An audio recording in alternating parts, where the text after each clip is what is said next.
मुझे बताइए विजय शर्मा जी की आखिरी ये फाइनल फेज है सर प्रचार का। 142 से सीटें बची हैं जहां पर कि आपकी किस्मत का फैसला होना है। क्या स्ट्रेटजी है? हमारी तो एक ही रणनीति होती है, विकास विकास और विकास। लोगों का भरोसा हमारे ऊपर कायम है और बंगाल की जनता ने दिखा दिया जिस तरह से अपार पूर्ण समर्थन मिल रहा है। हमारे मोदी जी की प्रधानमंत्री जो हमारे यशस्वी हैं, उनकी रैलियों में लाखों लोग उमड़ गए हैं।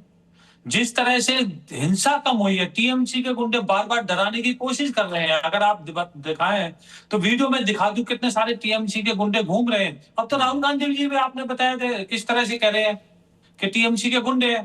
तो जो जनता है वो समझ चुकी है। बंगाल की जनता के लाखों कान लाखों आंखें हैं, वो देख रही है कि ममता दीदी ने सिर्फ तुष्टीकरण की भट्टी में झोंका है। किस तरह से आयुष्मान योजना को रोका था, किस तरह से ये किसान सम्मान निधि को रोक के रखा, 10,000 करोड़ का किसानों का घाटा करवाया था। और जो चाय बागानों का 300 करोड़ से ज्यादा का था, जो सेंट्रल की एक योजना थी, आसाम में मिल गया। चाय बागान के जो श्रमिक थे उनका पैसा रोक लिया। ठीक है, इस तरह से घुसपैठिए माता बहनों की इज्जत। ठीक है सर, ये आपका एजेंडा। उसके पहले मैं सवालों के सिलसिले को आगे बढ़ाऊं। टीएमसी, एआईएमआईएम और कांग्रेस का एजेंडा समझता हूं। मानव जैसा मुझे बताइए सर कि अब आपके पास स्ट्रैटेजी के आखिरी 24 घंटे में क्या गेम पलटने वाले हैं आप कि आपकी अगली बार सरकार बने? पहले आनंद जी, आपके माध्यम से सभी को बहुत बहुत नमस्कार है और देश की जनता और आपके सारे शुभचिंतकों का। देखिए, बंगाल में ममता बनर्जी पिछले 15 साल से हैं और हम ये चुनाव में अपने रिपोर्ट कार्ड के अलावा और कुछ नहीं करते।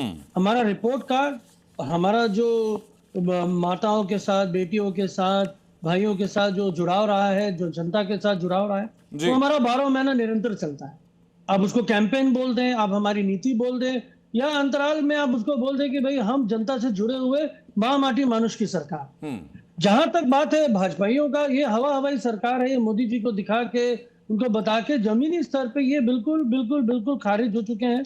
इनके पास बिना डिजिटल प्लेटफॉर्म, बिना इलेक्शन कमीशन, बिना सीबीआई, बिना ईडी, बिना अनंत तथ्य के अलावा इनके पास कुछ नहीं है। आज मैं बहुत जगह डिबेट कर रहा हूँ तो लोगों से सुन रहा हूँ और भाजपा के जो लोग हैं और बहुत सारे एनालिसिस या विशेषज्ञ लोग आते हैं, बोलते हैं अरे एसआईआर हुआ है, इतना परसेंटेज वोट हो गया। तो भैया बेस परसेंटेज वोटर भी तो आपने कम कर दिया ना।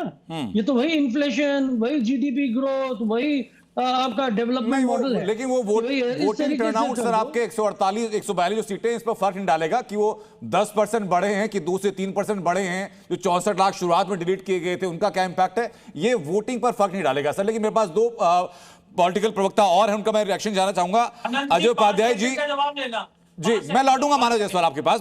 मैं शुरुआती रिएक्शन सबसे ले लूं, उसके बाद डिबेट को हम ओपन करेंगे सर आपके इन्हीं तर्कों के आधार पर। लेकिन